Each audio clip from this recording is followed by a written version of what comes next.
रानी गणेश देवी जी की संतों में बड़ी निष्ठा थी।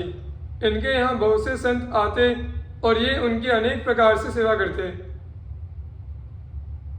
खान पान का सुख देखकर एक साधु बहुत दिन इनके यहाँ रह गया।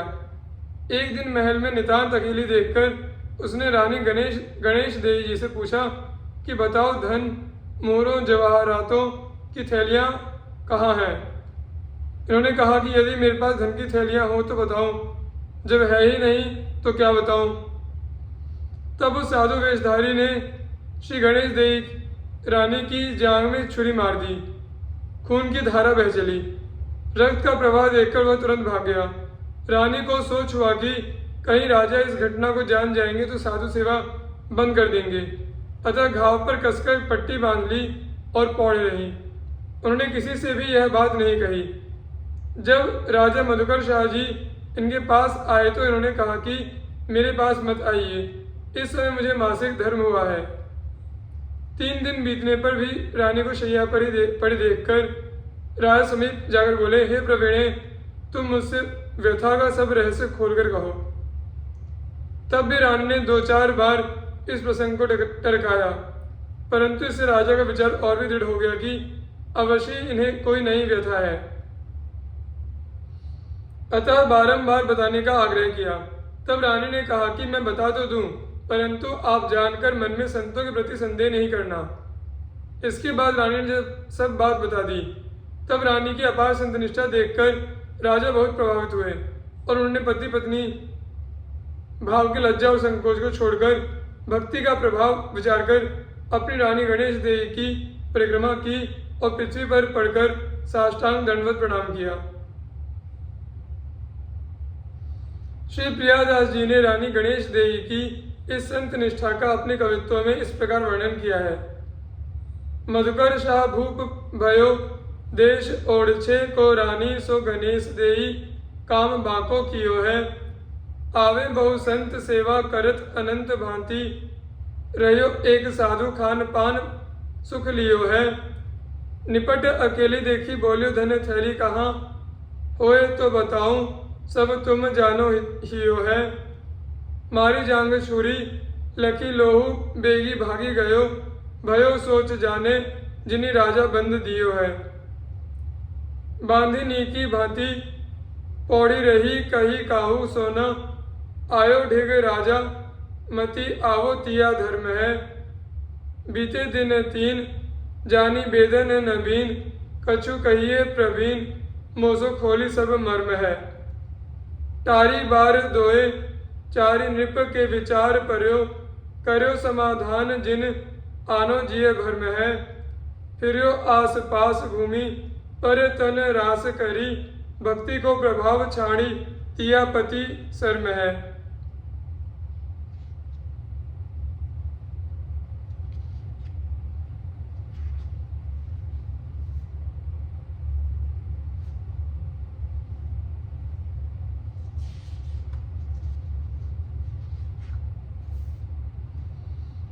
श्री झाली रानी जी।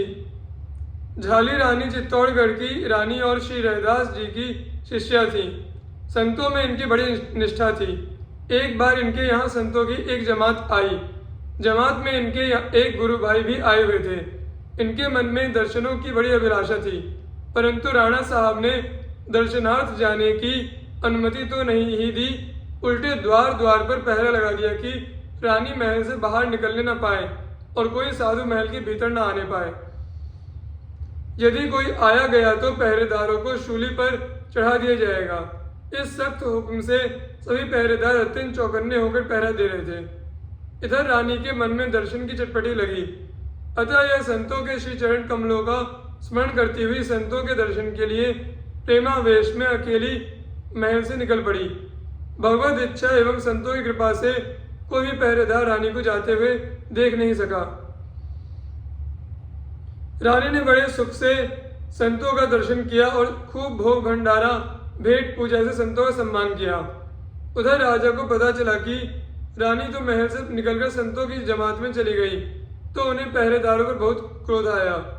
आकर उनको बहुत डांट लगाई और बोले, अच्छा जो हुआ सो हुआ, अब खबरदार रानी महल में घुसने नहीं पाए।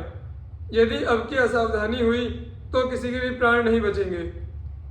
राणा साहब पहरेदारों को सावधान कर स्वयं भी बड़ी सतर्कता पूर्वक देखभाल करने लगे। परंतु रानी तो जैसे गई थी वैसे ही पुनः महल में आ भी गई और कोई देख नहीं पाया। जब राणा साहब को रानी के महल में पहुंचने का समाचार मिला तो उनकी आंखें खुल गई कि यह तो प्रत्यक्ष भक्ति का चमत्कार है। फिर तो रानी के साथ राणा साहब भी भगवत भागवत सेवा में जुट गए। श्री शोभा जी संत सेवा परायण श्री शोभा जी अपने देवर देवरानी के साथ रहती हुई निरंतर भजन साधन में लगी रहती थी। इनका देवर तो इनकी भक्ति भावना से संतुष्ट था, परंतु देवरानी कुढ़ा करती थी। एक बार देवर ने एक जोड़ा सोने का कंकड़ बनवाया और शोभा जी को ही रखने के लिए देकर स्वयं परदेश चला गया। इनकी देवरानी को भला यह कब सहन होने लगा। वह शोभा को तो कुछ नहीं कह सकी, परंतु अवसर पाकर शोभा के पास रखा हुआ कंकड़ उसने चुरा लिया और पृथ्वी में गाड़ दिया। श्री शोभा जी तो सदा संत सेवा और सत्संग में पगी रहती थी। कंकड़ की ओर से उनका ध्यान ही हट गया था, अतः कंकड़ चोरी की उन्हें जानकारी ही नहीं थी। जब देवर प्रदेश से आया और कंकड़ मांगा तब वे कंकड़ लेने गई, परंतु देखा तो कंकड़ नदारद था। इससे शोभा जी को बड़ा संकोच हुआ। इन्होंने देवर से सही बात कह दी कि मैंने तो अमुक स्थान पर रखा था, परंतु बीच में मुझे उसे संभालने का ध्यान नहीं रहा। आज देखा तो कंकड़ वहां नहीं मिला। देवर चुप लगा गया, परंतु देवरानी कब चुप बैठने वाली थी। वह तो अपने पति का कान भरने लगी कि रोज साधुओं को बुला बुलाकर हलवा पूरी खिलाती है। एक जाते हैं तो 2 साधु आते हैं, उनकी सेवा में खूब पैसा खर्च होता है। आप निश्चय मानिए इन्होंने कंकड़ बेचकर साधुओं को खिला दिया है। देवरानी का यह झूठा आरोप सुनकर श्री शोभा जी को बड़ा दुख हुआ। इन्होंने भगवान से प्रार्थना की कि प्रभु यह झूठा कलंक आप दूर करो। प्रभु कृपा से शोभा जी जब सोकर उठी तो कंकड़ को खाट पर पाया। इन्होंने तुरंत देवर को बुलाकर कंकड़ देकर संतोष की सांस ली। जब यह बात इनकी देवरानी को मालूम हुई तो उसने भी पृथ्वी खोदकर देखा तो कंकड़ वहीं पर गड़ा मिला। तब तो उसे बड़ा आश्चर्य हुआ।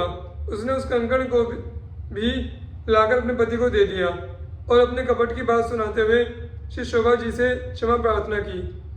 उसी समय एक चमत्कार और हुआ, वह यह कि जब इनकी देवरानी ने पहला कंकड़ लाकर दिया तो भगवत दत्त कंकड़ अदृश्य हो गया। तब तो देवर देवरानी दोनों ही इनके चरणों में नतमस्तक हो गए और उपदेश लेकर स्वयं भी संत सेवा में लग गए।